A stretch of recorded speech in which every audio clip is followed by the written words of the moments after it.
যারা ইমানদার, যারা মুমিন হবে, তাদের যদি নেক আমল থাকে, বিশুদ্ধ আমল থাকে, এই সমস্ত ইমানদারের কাছে হযরতে আজরাইল আলাইহিস সালাম আসার আগে আল্লাহ রাব্বুল আলামিন রহমতের ফেরেশতারা পাঠা দেন। রহমতের ফেরেশতারা আয়েশা বলে, ও আল্লাহর বান্দা, দুনিয়াতে তুমি এই কথা স্বীকার করেছো তোমার মালিক হচ্ছেন আল্লাহ, তোমার প্রভু হচ্ছেন আল্লাহ, সুতরাং তোমার কোনো টেনশন নাই, তোমার চিন্তার কোনো কারণ নাই। আবশিরু বিল জান্নাহ, মহান আল্লাহর পক্ষ থেকে জান্নাতের সুসংবাদ গ্রহণ করো। জান্নাতের সুসংবাদ গ্রহণ করো, এই কথা যখন ফেরেশতা বলবে, রহমতের ফেরেশতা এই কথা বলার সাথে সাথেই আপনি বুঝতে পারবেন আপনার কবরে কোনো সমস্যা হবে না।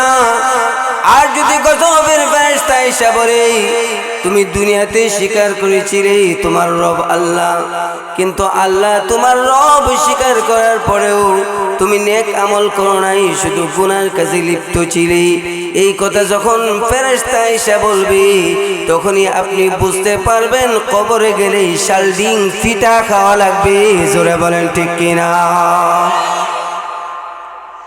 এই কারণে একজন ইমানদার, একজন মুমিন, তার যদি নেক আমল থাকে, কবরে যাওয়ার পরই তাকে ফেরেশতা তিনটা প্রশ্ন করবে। এক নাম্বার প্রশ্ন করবে, মার রাব্বুকা, তোমার প্রভুকে? আপনি তখন বলবেন, রব্বি আল্লাহ, আমার প্রভু হচ্ছেন আল্লাহ।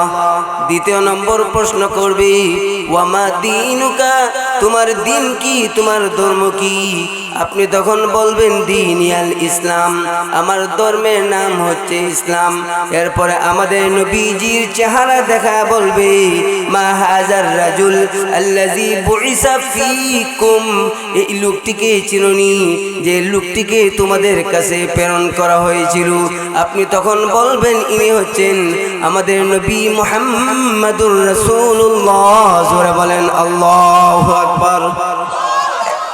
যেই মাত্র তিন প্রশ্নের জবাব দিবেন, তিন প্রশ্নের জবাব দেওয়ার পরে আল্লাহ তাআলা সেই সময় বলবেন, সাদাকা আবদি, ফেরেশতা, আমার এই বান্দা সত্য বলেছে, তিন প্রশ্নের জবাব দিয়েছে, সুতরাং জান্নাত থেকে তার কবরে জান্নাতি বিছানা বিছাইয়া দাও। কে বিছানা?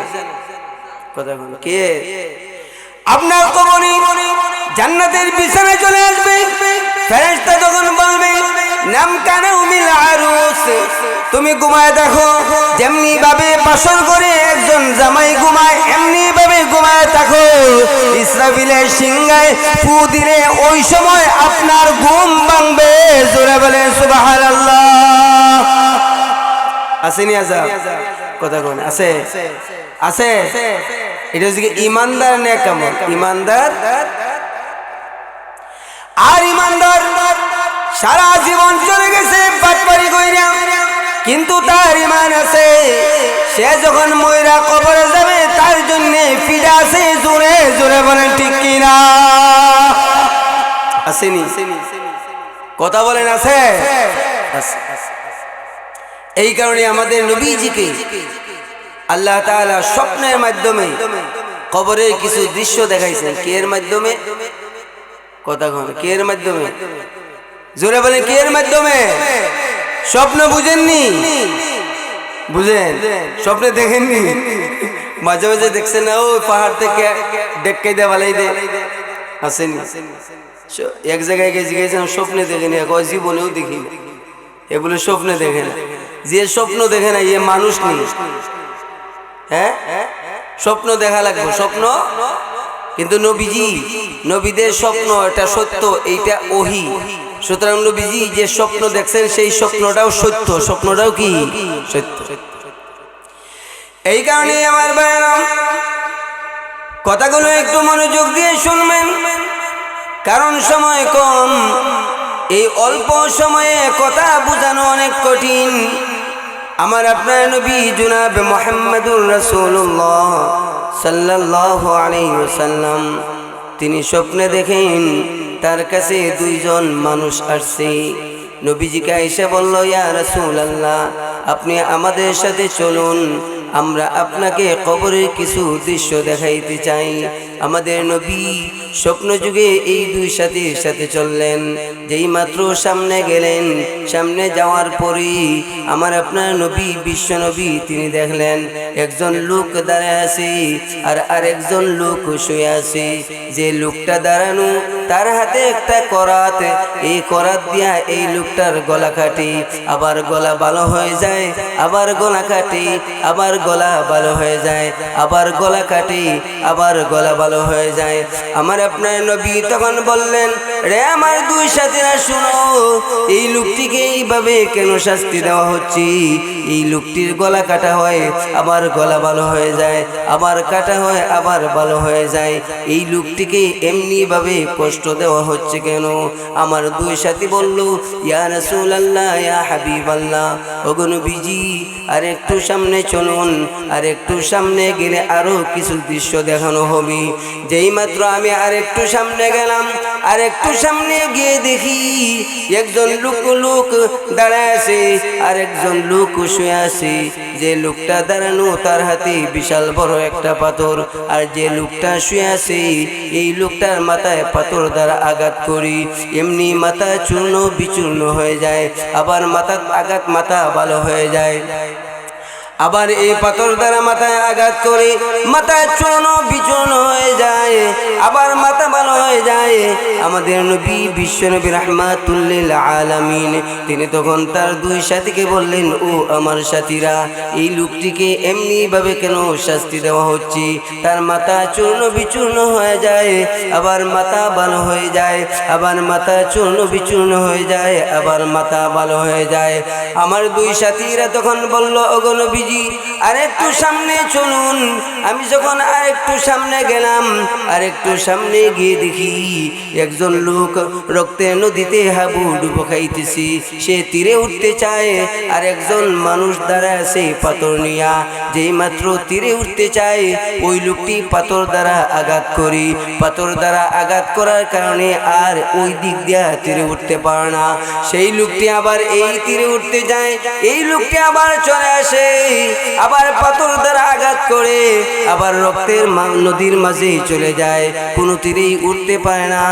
আমি তখন আমার দুই সাথীকে বললাম, ও আমার সাথীরা, আমি তখন আমার দুই সাথীকে বললাম, ও আমার সাথীরা, এই লোকটিকে এইভাবে কেন শাস্তি দেওয়া হচ্ছে? রক্তের নদীতে এসে হাবুডুবু খাইতেছি, তীরে উঠতে পারে না, এমনি ভাবে কেন শাস্তি দেওয়া হইতেছি? আমার দুই সাথীরা তখন বলল, ওগো নবীজি, আর একটু সামনে চলুন, আর একটু সামনে গেলে আপনাকে আরো কিছু দৃশ্য দেখানো হবে। এই মাত্র আমি আর একটু সামনে গেলাম, আর একটু সামনে গিয়ে দেখি একদল যুবক এবং যুবতী তারা আগুনের উপরে আছে। আগুন যখন উপরে যায় তারাও তখন উপরে যায়, আগুন যখন নিচে যায় তখন তারাও নিচে যায়। এমনি ভাবে আগুন তাদেরকে শাস্তি দিচ্ছে। আমার আপনার নবী বিশ্ব নবী তখন বললেন, রে আমার দুই সাথীরা শুনো, এই পুরুষ এবং মহিলাদেরকে এইভাবে আগুনে কেন শাস্তি দেওয়া হচ্ছে? আমার দুই সাথীরা তখন বলল, ওগো নবীজি, আর একটু সামনে যান, আর একটু সামনে গেলে আরো কিছু দৃশ্য দেখানো হবে। যেই মাত্র আমি আর একটু সামনে গেলাম, আর একটু সামনে যাওয়ার পরে গিয়ে দেখি একটা বড় বিল্ডিং, সেই বিল্ডিং এর ভিতরে মানুষের শব্দ শোনা যায়। আমি তখন আমার দুই সাথীকে বললাম, সাথীরা রে, এই যে বিল্ডিংটা, এই বিল্ডিং এর মালিক কে? আর বিল্ডিং এর ভিতরে যারা চিল্লাচিল্লি করতেছেন তারাই বা কে? আমার দুই সাথীরা তখন বলল, ওগো নবীজি, আর একটু সামনে চলুন। আমি যখন আর একটু সামনে গেলাম, আর একটু সামনে গিয়ে দেখি আরেকটা বিল্ডিং, কিন্তু এই বিল্ডিং এর ভিতরে মানুষের কোনো শব্দ শোনা যায় না। আমি তখন আমার দুই সাথীকে বললাম, সাথীরা, এই বিল্ডিং ডাকার, এখানে দিয়ে মানুষের কোনো শব্দ শোনা যায় না। আমার দুই সাথীরা তখন বলল, গো নবীজি, আর একটু সামনে চলুন, আর একটু সামনে গেলে আরো কিছু দৃশ্য আপনাকে দেখানো হবে। আমি যখন আর একটু সামনে গেলাম, আর একটু সামনে গিয়া দেখি একজন বয়স্ক মানুষ, তিনি হেলান দেয়া বসে আছে। আমি জিজ্ঞাসা করলাম, উনি কে? দেখতে তো আমাদের মতোই দেখা যায়, উনি কে? তখন আমার দুই সাথীরা বলল, আর একটু সামনে চলুন। আমি যখন আরেকটু সামনে গেলাম, আরেকটু সামনে গিয়ে দেখি ছোট্ট ছোট্ট ছেলেমেয়েরা তারা কোরআনের তেলাওয়াত করতেছে, একজন আরেকজনকে কোরআন শেখায়। আমি তখন আমার দুই সাথীদেরকে বললাম, ও আমার সাথীরা, এই বাচ্চাগুলোকে তোমরা আমাকে বলে দাও। আমার দুই সাথী তখন বলল, ও নবীজি আর একটু সামনে যান, আর একটু সামনে গেলি আপনাকে আরো কিছু দৃশ্য দেখানো হবে। আমার আপনার নবী বিশ্ব নবী তখন বললেন, সাথীরা, এই যে যা কিছু দেখাইছো এইগুলার ব্যাখ্যা যদি আমাকে না দাও, আমি মুহাম্মদ আর এক পাও সামনে অগ্রসর হব না। তখন দুই সাথী বলল, ওগো নবীজি, আমরা মানুষ না, আমরা দুইজন হচ্ছি ফেরেশতা। আমি হচ্ছি জিবরাইল আর উনি হচ্ছেন আমার ভাই মিকাইল। জোরে জোরে বলেন আল্লাহু আকবার।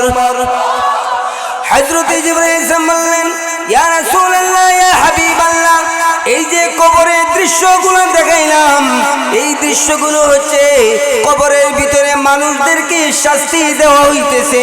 এই দৃশ্যগুলা দেখানোর জন্য আল্লাহ রাব্বুল আলামিন আমাদের দুইজনকে পাঠাইছেন, আপনাকে স্বপ্ন যুগে এই কবরের দৃশ্যগুলা দেখা দিলাম। কিসের দৃশ্য? হযরত জিবরাইল বললেন, ওগো নবী, এই যে বাচ্চাগুলো দেখছেন এরা কে চিনেননি? নবীজি তখন বললেন, জিবরাইল, এই বাচ্চাগুলা কারা? আমি কেমনে জানবো? তুমি পরিচয় দাও।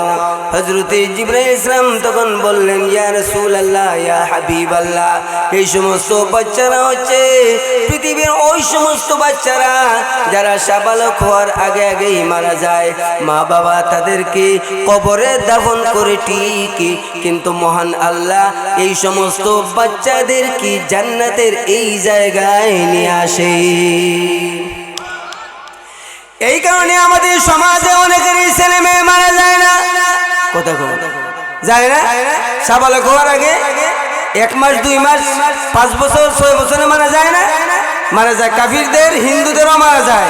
যারাই মারা যায় এদের সবাইকে আল্লাহ রাব্বুল আলামিন কবরে রাখেন না, ওই জান্নাতের ওই জায়গায় নিয়ে যান। আরো জোরে বলেন না সুবহানাল্লাহ। আমাদের সমাজে অনেকেরই সন্তান মারা যায়।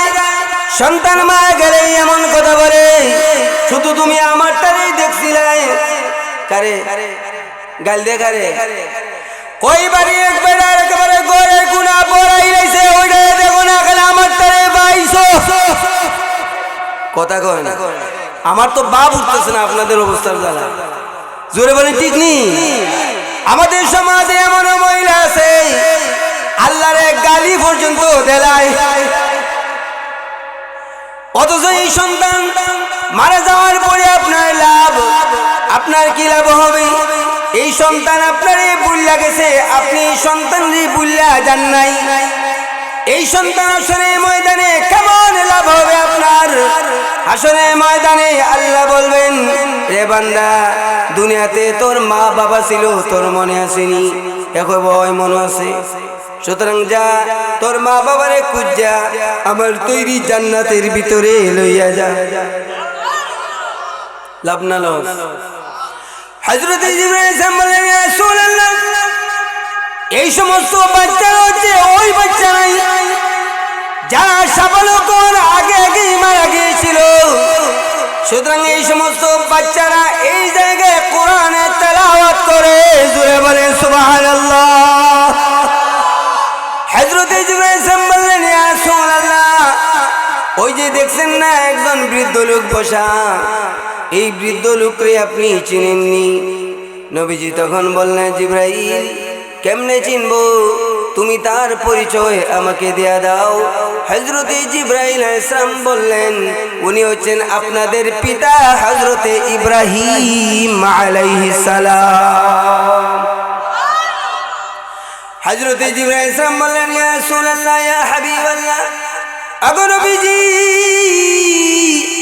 একটু আগে যে দেখলেন একটা সুন্দর বিল্ডিং, যে বিল্ডিং এর ভিতরে মানুষের কোনো আওয়াজ নাই, এই বিল্ডিং কার জানেননি গো? নবীজি তখন বললেন কেমনে জানবো, তুমি জানায়া দাও। হযরতে জিবরাইল আলাইহিস সালাম বললেন এই বিল্ডিং হচ্ছে আপনার জান্নাত। কার জান্নাত? জোরে বলেন না কার জান্নাত? আরো জোরে বলেন কার জান্নাত? নবীজি তখন বললেন জিবরিল এইটা যদি আমার জান্নাত হয় তাইলে আমার জান্নাতের ভিতরে আমারে লইয়া যাও। হযরতে জিবরিল তখন বললেন নবী গো, দুনিয়াতে আপনার হায়াত এখনো আছে, আপনি তো স্বপ্নে দেখতেছেন, আর স্বপ্নে যেহেতু দেখতেছেন সুতরাং জান্নাতের ভিতরে এই মুহূর্তে যাওয়ার কোনো ধরনের সুযোগ নাই। সুযোগ আছে? আমাদের নবীজি স্বপ্ন যুগে দেখতেছেন, স্বপ্ন নবীদের স্বপ্ন সত্য, জুড়ে বলেন কথা ঠিক কিনা? কিন্তু আমরা যে স্বপ্ন দেখি আমাদের স্বপ্ন সত্য হইতে পারে আবার মিথ্যা হইতে পারে, জুড়ে বলেন ঠিক কিনা? দেখেন না স্বপ্ন? হ্যাঁ, কত জাতের স্বপ্ন দেখি,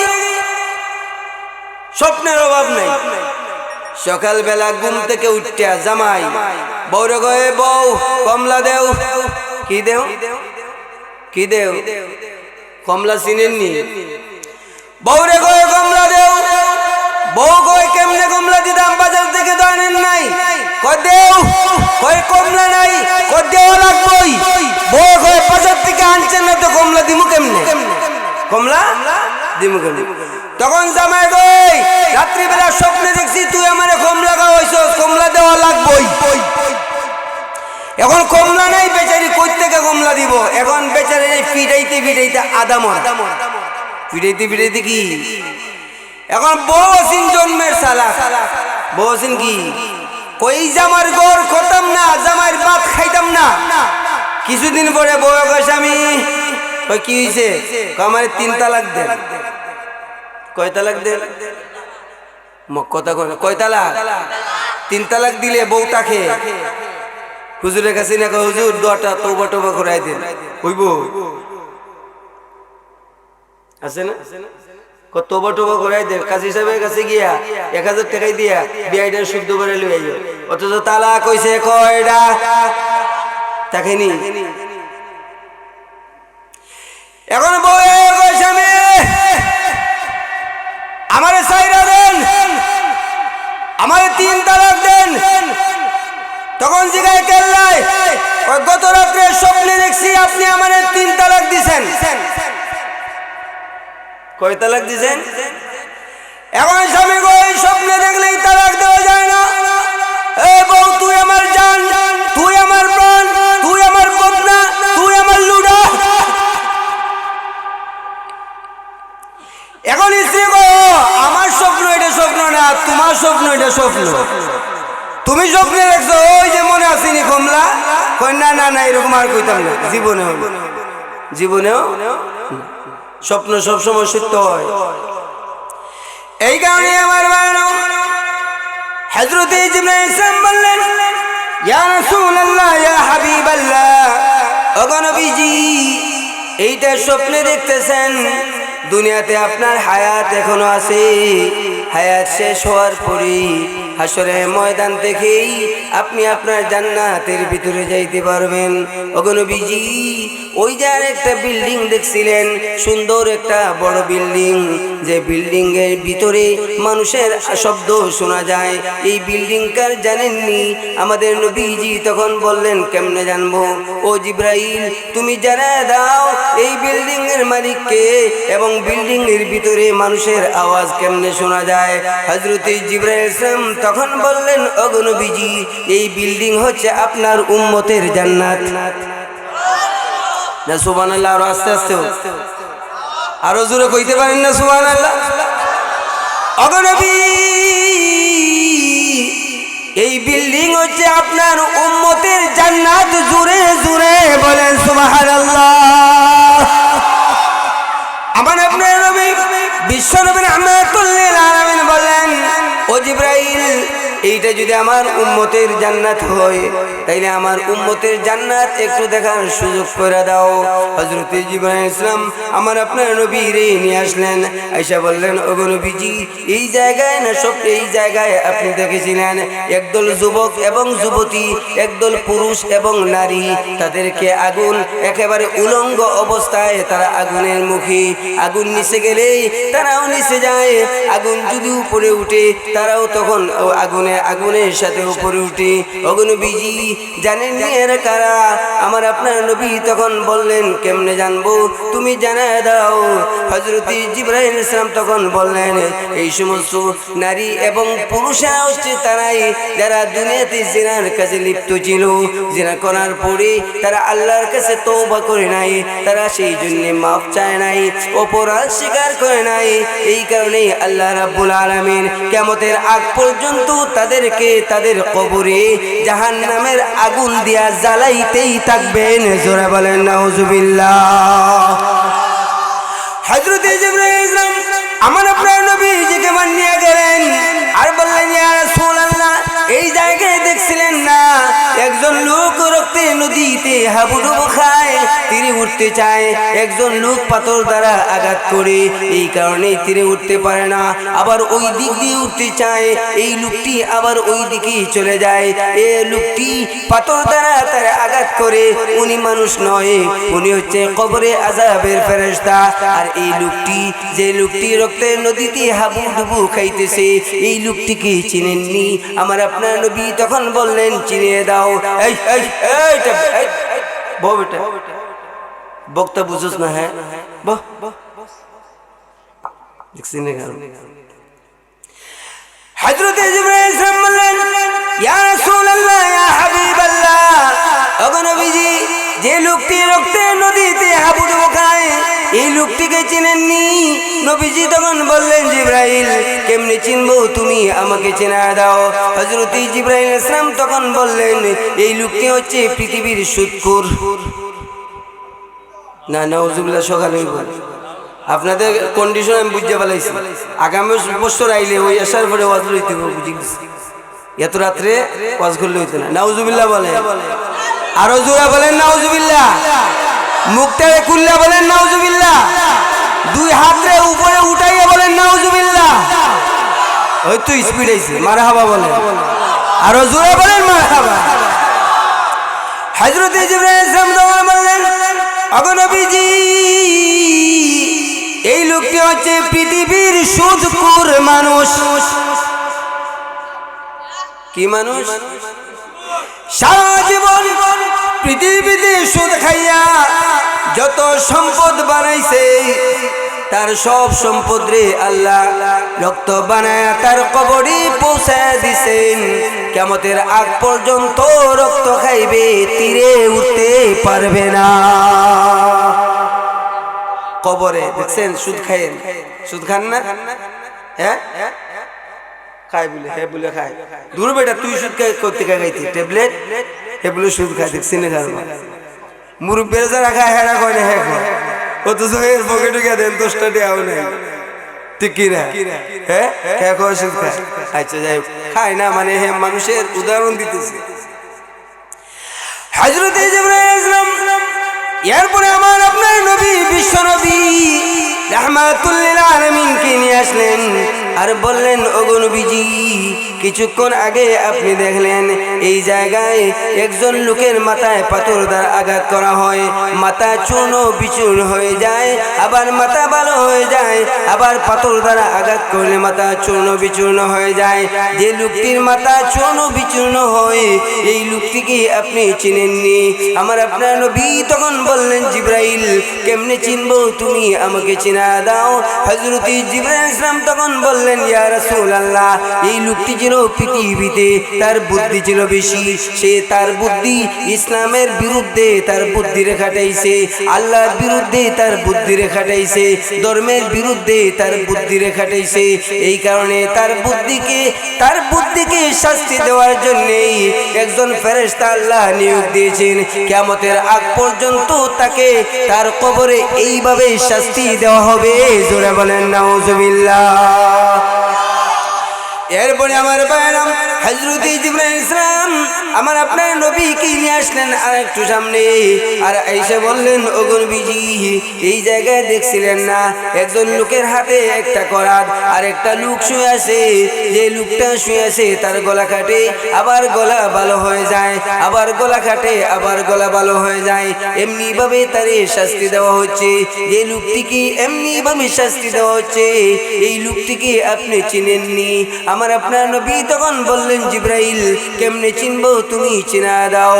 হযরত জিবরাইল ইসলাম তখন বললেন, এই লোকটি হচ্ছে পৃথিবীর মিথ্যাবাদী মানুষ, সে পৃথিবীতে মিথ্যা কথা বলতো, মিথ্যা সাক্ষী দেওয়ার কারণে কিয়ামতের আগ পর্যন্ত তার কবরে গলা কাটা হবে, আবার গলা লেগে যাবে, আবার কাটা হবে, আবার গলা তার দিয়ে লাগবে, এমনি ভাবে কিয়ামতের আগ পর্যন্ত তার কবরে শাস্তি চলতেই থাকবে।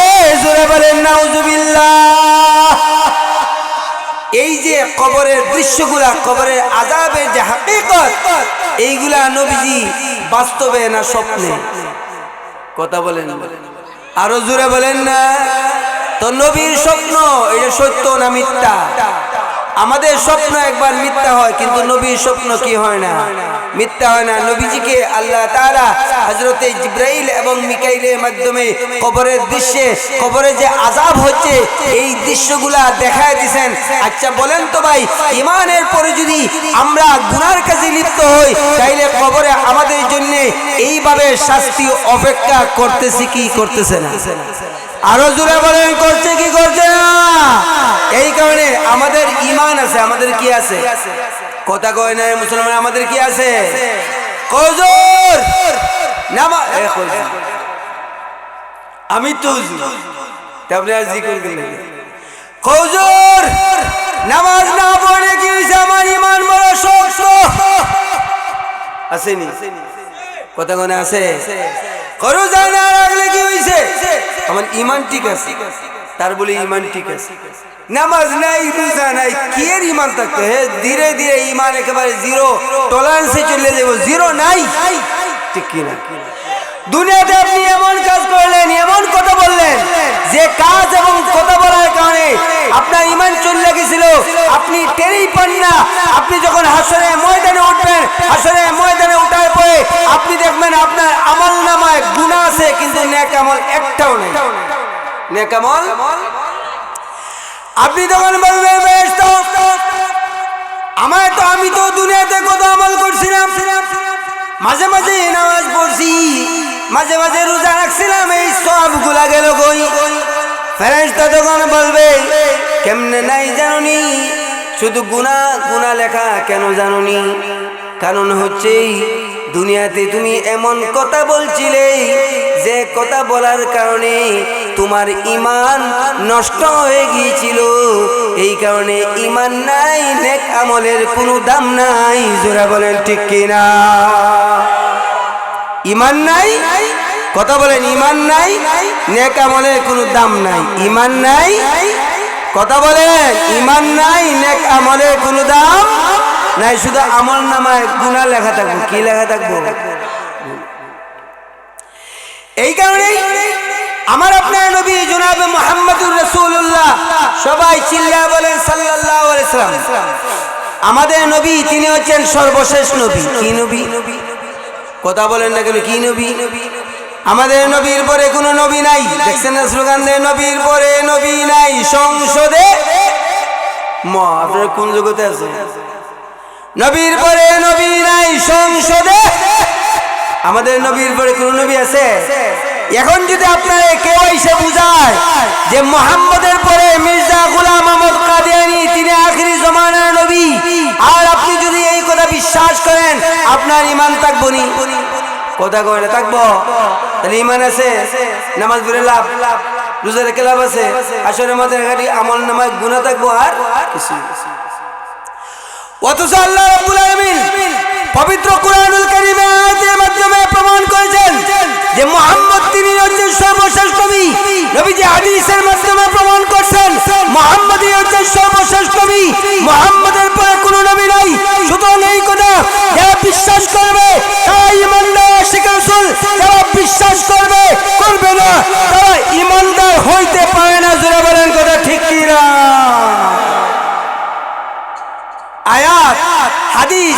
সব প্রমাণ করছে আমাদের নবী হচ্ছেন সর্বশেষ নবী। অথচ মির্জা গোলাম আহমদ কাদিয়ানী আয়েশা কয় যে মুহাম্মদ সর্বশেষ নবী না, আমি মির্জা গোলাম আহমদ কাদিয়ানী হচ্ছে সর্বশেষ নবী, আমাকে সর্বশেষ নবী মানো। নাউজুবিল্লাহ বলে, আরো জোরে বলেন নাউজুবিল্লাহ। এই কারণে নবীজি যে সর্বশেষ নবী, এটা কোরআন হাদিস যেমনি ভাবে প্রমাণ, ঠিক তেমনি ভাবে পৃথিবীর অনেক দৃশ্যের মাধ্যমে, অনেক ঘটনার মাধ্যমে আল্লাহ তাআলা এই পৃথিবীতে নজির দৃষ্টান্ত স্থাপন করে গিয়েছেন যে মুহাম্মদ সাল্লাল্লাহু আলাইহি ওয়াসাল্লাম হচ্ছেন সর্বশেষ নবী। জোরে বলেন সুবহানাল্লাহ। কইতামনি ঘটনা, কইতামনি। যদি শোনা লাগে তাহলে একটু মেহরবানি করে খালি জায়গাটা বড় লাগবে।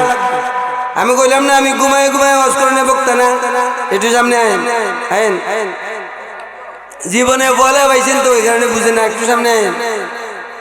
হ্যাঁ ট্যাবলেট একটু সামনে, দিদি আবার ট্যাবলেট টিকে সামনে আসুন। হ্যাঁ মাশাআল্লাহ, মারহাবা বলেন।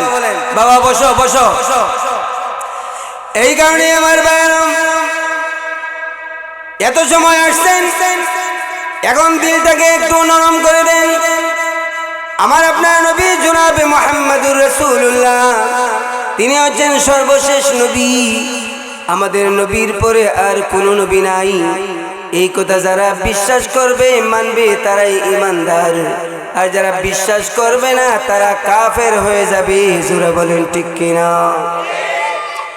আমার আপনার নবী তিনি যখন মক্কা থেকে মদিনায় হিজরত করে আসলেন, মদিনাতে একটি বাজার আছে, যে বাজারের নাম হচ্ছে ইউকাস বাজার। এই ইউকাস বাজারে প্রত্যেক বছর একবার বাৎসরিক মেলা হয়। সেই মেলাতে পৃথিবীর বিভিন্ন দেশ থেকে মানুষ আসে মেলাতে ব্যবসা বাণিজ্য করার জন্য। আমার আপনার নবী বিশ্বনবী রাহমাতুল লিল আলামিন তিনি সাহাবীদেরকে বললেন, সাহাবীরা চলো ওই মেলাতে যাব যেখানে পৃথিবীর বিভিন্ন দেশ থেকে মানুষ আসবে, তাদের কাছে আমি মুহাম্মদ ঈমানের দাওয়াত দিব, ইসলামের দাওয়াত দিব। আমার আপনার নবী সেই ইউকাস বাজারে মেলায় গেছেন, সুতরাং আমাদের নবীজি মেলায় গিয়েছেন। এই কারণে আমাদের সমাজে এমনও যুবক আছে কই আমাদের নবী যদি মেলায় যেতে পারেন তাইলে আমাদেরও তো মেলায় যাইলে কোনো দোষ নাই। কইনি নবীজি মেলায় যাইতে পারে, আমরা মেলায় গেলে কি দোষ? নবীর মেলায় যাওয়া তোমার মেলায় যাওয়া এক নয় রে পাগলা। নবীজি মেলায় গেছেন মানুষদেরকে ঈমানের দাওয়াত দেওয়ার জন্য, আর তুমি মেলায় যাও মেয়েদেরকে ধাক্কা দেওয়ার জন্য। নবীজি ইউকাস বাজারের সেই মেলায় আসতেছেন, মানুষের কাছে ঈমানের দাওয়াত দিবেন।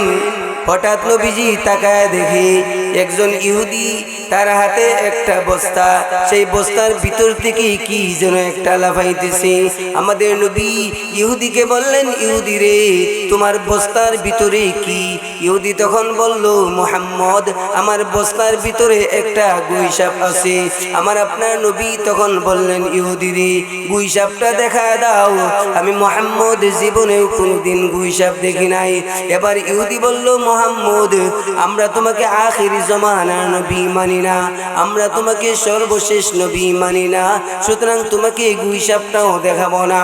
আমার আপনার নবী তিনি আরেকবার বললেন, ইহুদি রে আমাকে গুইসাপটা দেখা দাও। আরেকবার বলার পরেও ইহুদি গুইসাপ দেখায় না। বারবার বলার পরেও যখন নবীজিকে গুইসাপ দেখায় না, আমার আপনার নবী বিশ্ব নবী রাহমাতুল লিল আলামিনের পাশে ছিলেন হযরতে ওমর। হযরতে ওমর ডাক দিয়ে বললেন, নবী গো এই ইহুদি এত বড় সাহস, এই ইহুদি আপনাকে গুইসাপটা দেখায় না। আপনি যদি আমায় অনুমতি দেন তাইলে ইহুদির মাথাটা তার শরীর থেকে আলাদা করে ফেলি। বেয়াদব ইহুদি বিশ্ব নবীকে গুইসাপ দেখায় না। আমার আপনার নবী তখন বললেন, উমর রে এই গুইসাপের মালিক কে? হযরত উমর বললেন, গুইসাপের মালিক হচ্ছে ইহুদি। আমার আপনার নবী তখন বললেন, ইহুদি যদি গুইসাপের মালিক হয় আর সে যদি গুইসাপ দেখায় না, তার গুইসাপ জুড়ে দেখার পারমিশন ইসলাম তোমায় দেয় নাই। যেই মাত্র হযরতে ওমর বিশ্ব নবীর দমক খাইলেন, দমক খাওয়ার পরে হযরতে ওমর একেবারে চুপ হয়ে দাঁড়াছে। এবার ইহুদি যখন দেখলো ওমর চুপ হয়ে গেছে দমক খাইয়া, এবার ইহুদি আমার আপনার নবীকে বলতেছে, মুহাম্মদ আমি তোমাকে গুইসাপটা দেখায় দিব। বস্তার ভিতর থেকে ইহুদি গুইসাপটা যখন হাতে নিছে, বিশ্ব নবীর চেহারার সামনে যখন তার হাত দেয়া গুইসাপটা নিছে, এই গুইসাপটা আমার আপনার নবী বিশ্ব নবীর চেহারার দিকে তাকায় আছে। যেই মাত্র আমার আপনার নবী চেহারার দিকে তাকায় আছে, আমাদের নবী তখন আল্লাহকে বললেন, আল্লাহ এই ইহুদিরা আমি মুহাম্মদকে সর্বশেষ নবী মানে না, অথচ এই গুইসাপ যদি মানুষের মতো কথা বলতো, এই গুইসাপটাও স্বীকার করে নিত আমি মুহাম্মদই হচ্ছি সর্বশেষ নবী। আমার আপনার নবী এমনি ভাবে তিনি যখন দোয়া করলেন, আল্লাহ রাব্বুল আলামিন জিবরাইল আলাইহিস সালামকে পাঠিয়ে দিলেন। হযরত জিবরাইল আলাইহিস সালাম আমার আপনার নবীর কাছে এসে বললেন, ওগো নবী আল্লাহ আমাকে পাঠিয়ে দিয়েছেন, আপনি এই গুইসাপকে যে প্রশ্নই করবেন গুইসাপ মানুষের মতো জবাব দিয়ে দিবে। আমার আপনার নবী সেই দিন গুইসাপকে কি প্রশ্ন করেছিলেন, আল্লামা জালালউদ্দিন সাইয়ুতি রাহমাতুল্লাহি আলাইহি তার কিতাবের মাঝে লিখেছেন। আমার আপনার নবী তখন বললেন, ইয়া আইয়ুহাদ দাব্বু ফাকুল মান আনা, ও গুইসাপ তুমি সত্যি করে বলো আমি মুহাম্মদকে। যে গুইসাপ মানুষের বাইনি সবল দিতে চায়, আক্রমণ করতে চায়, এই গুইসাপকে রাসূল যখন এমনি ভাবে প্রশ্ন করলেন, আল্লামা জালালউদ্দিন সাইয়ুতি বলেন এই সময় গুইসাপের মুখ দিয়া মানুষের মতো কথা বলা শুরু হয়ে গিয়েছে। গুইসাপ তখন বলতে লাগলো, আনতা রাসূলুল্লাহি ওয়া খাতামুন নবিয়্যিন, আপনি হচ্ছেন আল্লাহর প্রেরিত রাসূল, শুধু প্রেরিত রাসূলই নন, আপনি হচ্ছেন সর্বশেষ নবী। কে বলছে? চিনেননি গুইসাপ? ওই যে গুইসাপ বলেন না, ওইটা দেখছেননি? গুইসাপ মানুষের বাইরে সালাম দেয়নি, কই রে নাজিমপুরে বাইসাব বালা সিন্নি আসসালামু আলাইকুম কইনি, না আক্রমণ করে সুবল দিতে যায়। কিন্তু এই গুইসাপ স্বীকার করছে আমাদের নবী তিনি সর্বশেষ নবী। এখন যদি আপনি এই কথা মানেন না, বিশ্বাস করেন না, তাহলে বলেন তো আপনার ঈমান থাকবো? কথা বলেন, ঈমান থাকবো? নেক আমল। এই কারণে ঈমানের পরে আমাদেরকে বেশি করে কি করতে হবে? নেক আমল করতে হবে। বলেন তো ভাই, নেক আমলের মাঝে নামাজ আছে না? রোজা আছে না? এই সামনে তো 2 দিন পরে কি